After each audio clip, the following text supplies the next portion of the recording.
Alyson Shirk, and I am the new artistic director of Children's Chorus of Maryland, and it's like a dream come true for me to have this position. As a person, I'm an artist, I'm a singer, but I also like to research, and so I got my doctorate a couple of years ago because research is really important to me, but I also like to sing and direct choral ensembles. 1, 2, and here we go.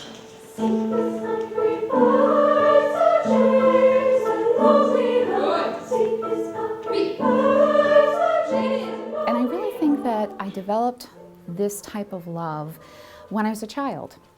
When I was a child, my parents heard me sing and they thought that they heard something special, and so they took me to a variety of different places. They took me to Peabody and had me listen to at Peabody and a couple of other voice teachers, and one very, very wise voice teacher said, "Your daughter is ready to study voice, but I really think there's a better placement for her.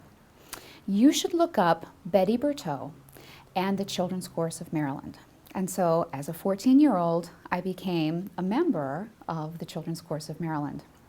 I was one of the older students to begin, and I was quite behind. In fact, the solfa skills were really tough for me, but Miss Betty was very understanding, and so were the other choristers, and I learned a lot very quickly. And I learned to love choral music from bottom to top.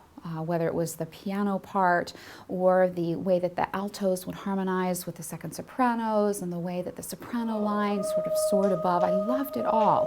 See what happens when we all agree on the vowels? It's so much better. Can you get your O to be as good as theirs when we get there? All right, all together? And that's the power of CCM, of being able to understand the music from the bottom to the top.